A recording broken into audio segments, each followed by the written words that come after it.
Hello guys, welcome back to my channel Aristoria, back with me Rehan Azrakim, and today we are going to continue our storytelling of the novel Alice Adventure in the Wonderland in chapter 12, Alice Evidence.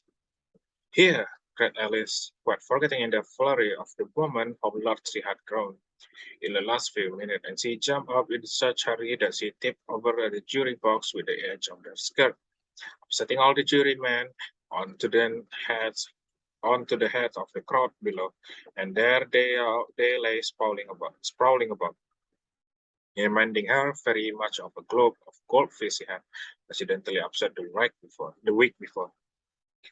Oh, I beg your pardon, she exclaimed in a tone of great dismay, and began picking them up again as quickly as she could for the accident.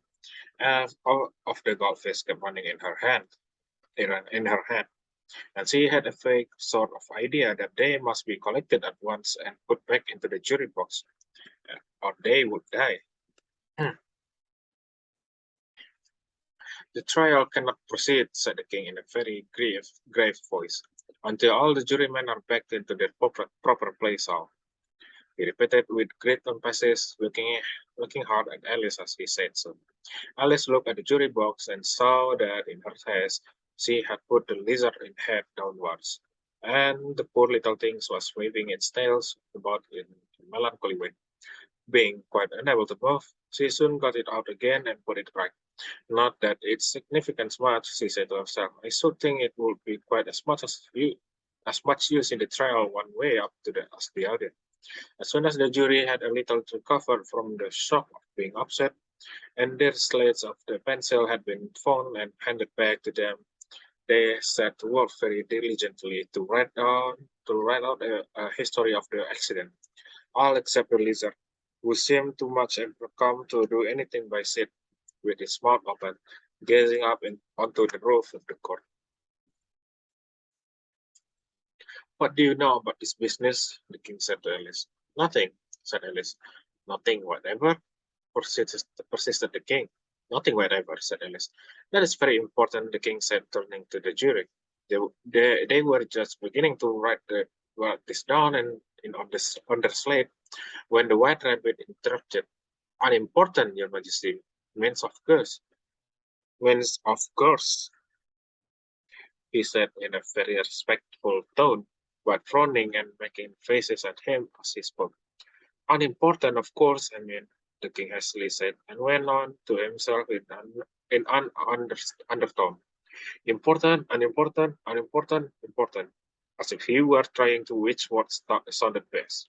Some of the jury wrote down important and some unimportant, and let's go see this as he was near enough to look over their slates. But it doesn't matter a bit, she thought to herself. At this moment, the king, who had been for some time busily writing in his notebook, called out, "Silence!" and read out from his book.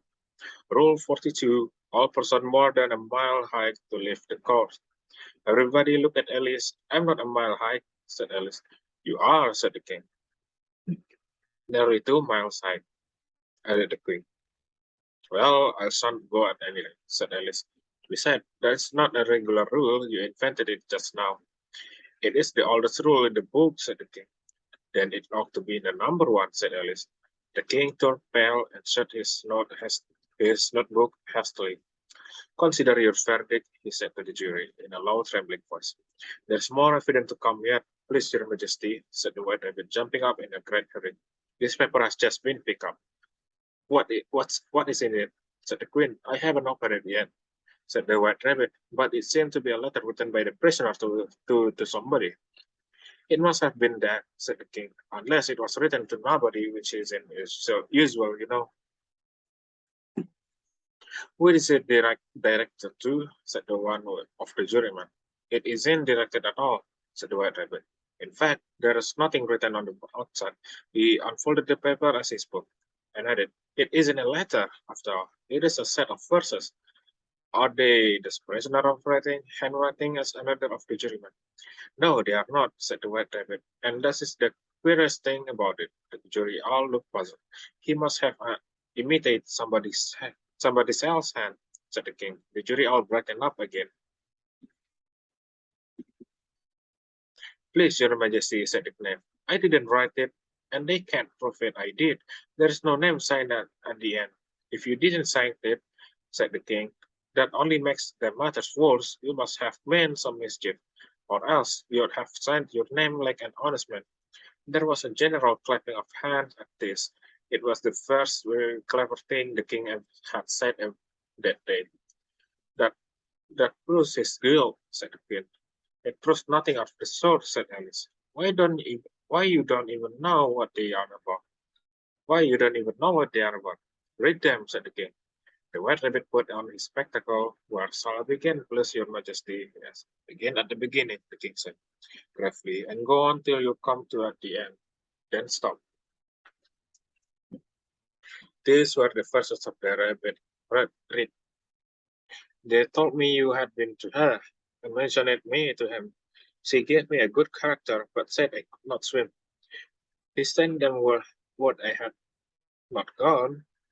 We know it to be true. If she should push the matter on, what would we become of you? I gave her one, they gave him two, you gave us three or more.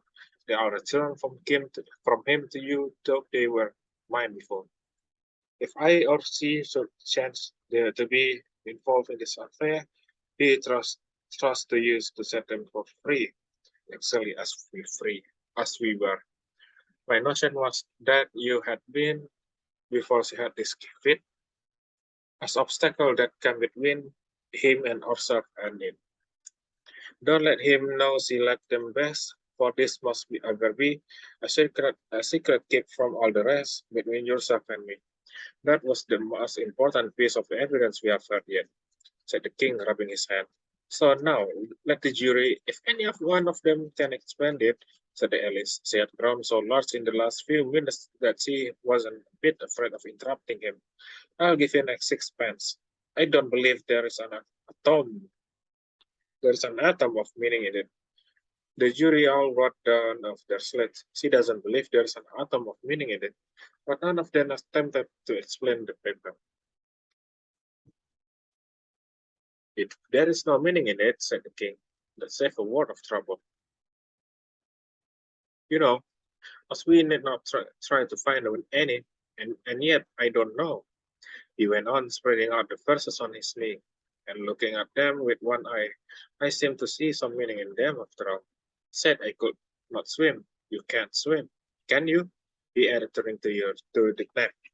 The knave shook his head still sadly.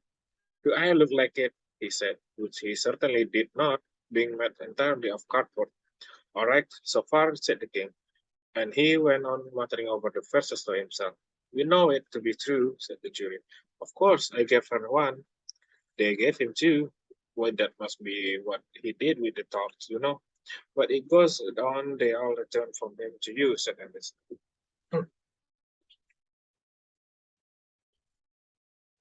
Why, there they are, said the king triumphantly, pointing to the tarts on the table. Nothing can be clearer than that. Then again, before she had the spit, you never had fits, my dear, I think, he said to the queen. Never, said the queen furiously, throwing an inkstand at the lizard as she spoke. The unfortunate little Bill had left off writing out on his slate with one finger, as he found it made no mark, but he now hastily began again, using the ink that was trickling down his face as long as it lasted. Then the word don't fit you, said the king. Then the word don't fit you, said the king, looking round the court with a smile. There was a dead silence.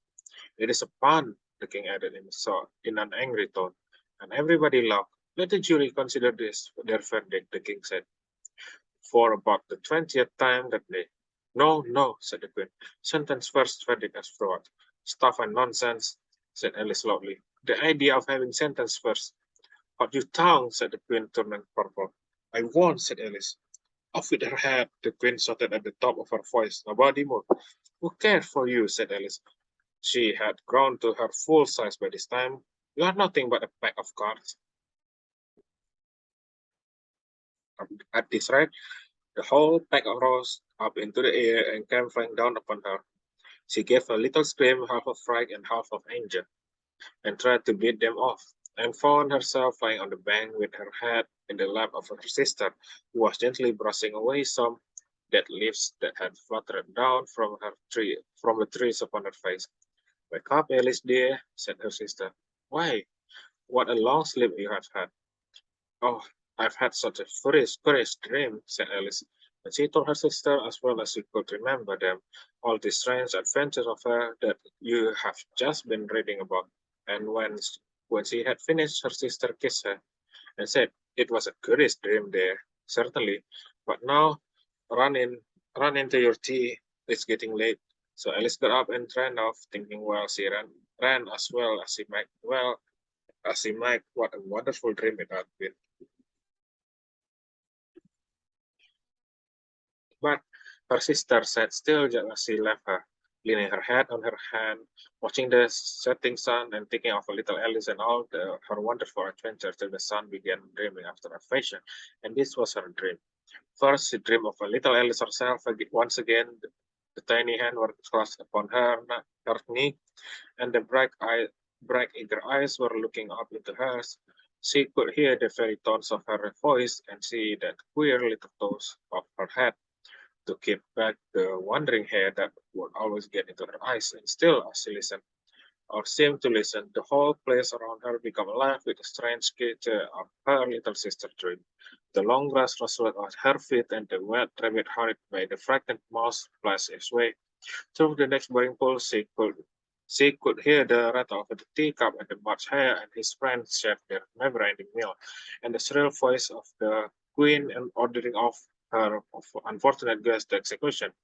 What's more, the big baby was sneezing on the Duchess' knee, while plates and dishes crashed upon it. Once more, the shriek of the grapon, the squeaking of the little lizard's slate pencil, and the choking of the surprised Gwyneth's pig filled the air, mixed up with the distant sob of the miserable mock turtle.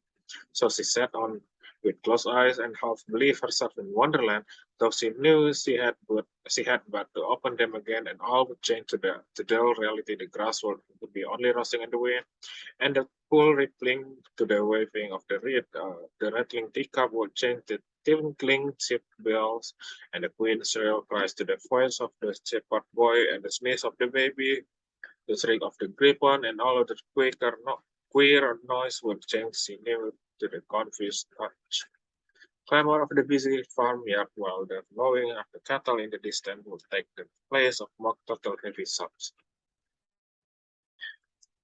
Lastly, she pictured to herself how how this same little sister of hers would, in the aftertime, he be herself a grown woman, and how she would keep through all her riper years, then simple and loving heart of her childhood, and how she would gather about her other little children, and make their eyes bright and eager with many strange tales.